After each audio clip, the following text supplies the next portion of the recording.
Coming up on Mountain News this morning, a memorial is already growing in honor of former President Jimmy Carter as people remember the longest living president in U.S. history. And a new report shows homelessness is increasing across the country, even in the Commonwealth. Dedicated to Eastern and Southern Kentucky, this is WYMT Mountain News this morning. Good morning. Happy Monday. My name is Amelia Lee, here with you at 5 o'clock this morning on this beautiful December 30th. It's time now to check in with our favorite meteorologist, Megan Dusmall, for a look at your forecast this morning. And Megan, honestly, I thought it was pretty warm out. I didn't even have to put a coat on, just some sweatpants as I headed out the door. So what can folks expect this morning? Well, about that, I mean, it's not going to be that cold this morning.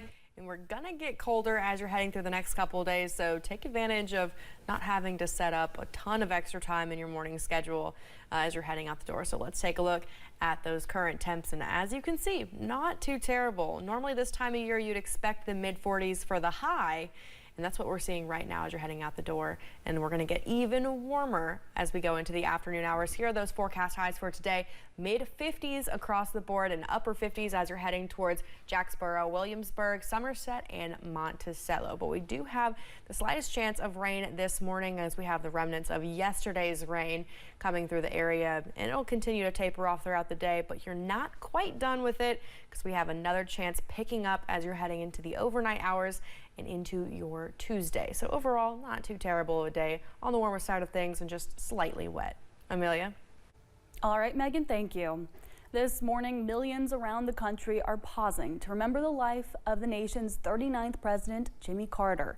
Carter died yesterday at the age of 100, surrounded by his loved ones at his home in Plains, Georgia, after battling cancer and other health setbacks. CBS News' Nicole Valdez is in Atlanta with a look at how Americans are honoring his life and legacy. A nation in mourning as tributes pour in to honor former President Jimmy Carter. It's a really sad thing. It's a loss. It is a loss. In Washington, D.C., visitors reflected on Carter's legacy as a man who rose from humble beginnings on a peanut farm in Plains, Georgia, to become a Navy officer, Georgia governor, one-term president, Nobel laureate, and longtime volunteer with Habitat for Humanity. He was the first president I voted for that won. I think he was someone who tried to do good things for this country. Flags were lowered to half staff at the White House and the U.S. Capitol.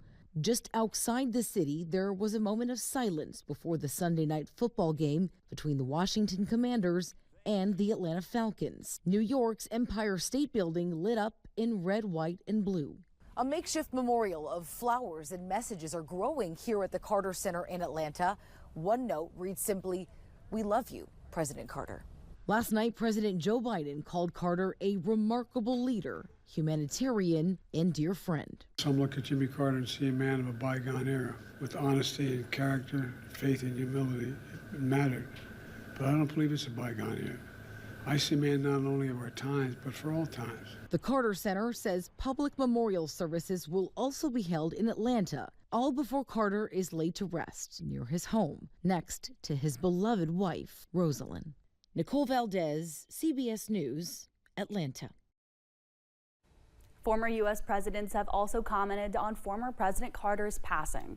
President-elect Donald Trump says Carter, quote, did everything in his power to improve the lives of all Americans. For that, we will all owe him a debt of gratitude. Former President George W. Bush noted that Carter dignified the office, while former President Barack Obama said he taught all of us what it means to live a life of grace, dignity, justice, and service. Governor Andy Beshear reacted to the former president's death yesterday on social media. The governor's post on X says, quote, Jimmy Carter was a true American. He lived through his faith and values each and every day, lifting up his neighbors and serving our great country through kindness and compassion. Let us all learn from him and honor his memory by leading with love, end quote. Senator McConnell also released a statement saying the former president lived a truly American dream. In the post, he said, quote, Jimmy Carter's character and commitment, just like his crops, were fruits of all American soil. After every season when life led him to lofty service far from home, he came back home again, determined to plow his unique experiences and influence into helping others, into building and teaching and volunteering, into further enriching the same rich soil that had made his own life possible, end quote. One of President Carter's lasting legacies is his work with Habitat for Humanity, which creates affordable housing for Americans in need. Carter's work with the nonprofit made a significant difference across the U.S. in 1997. Carter helped make a difference in eastern Kentucky alongside volunteers with the Jimmy Carter Blitz. It was a rush to build 52 homes in a single week in Appalachia. His legacy is going to continue forever because all of these homes have provided people with so much more than just a house to live in.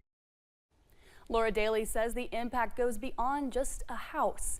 It provided them with better health, better academic outcomes, the ability to make generational changes that will live on. New reports show a concerning surge of homelessness across the United States. The U.S. Department of Housing and Urban Development reported that more than 771,000 people were living without housing in 2024. It's up 18% from last year.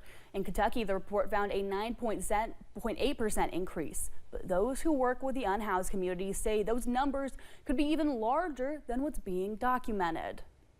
The one that they leave out are those who are in institutions, those who are in treatment programs, those who are in jails, hospitals, etc., who within 30 days will be released and go back to homelessness. Ramsey believes that a lack of affordable housing is a major reason for the higher rate. She says there are numerous groups around the Commonwealth working year-round to put an end to homelessness. On Friday, the Chinese government placed new sanctions on 7 companies in response to recent U.S. military sales and aid to Taiwan. China objects to American military assistance for Taiwan and often imposes sanctions after a sale or aid package is announced. China says relevant senior executives of the companies are also sanctioned.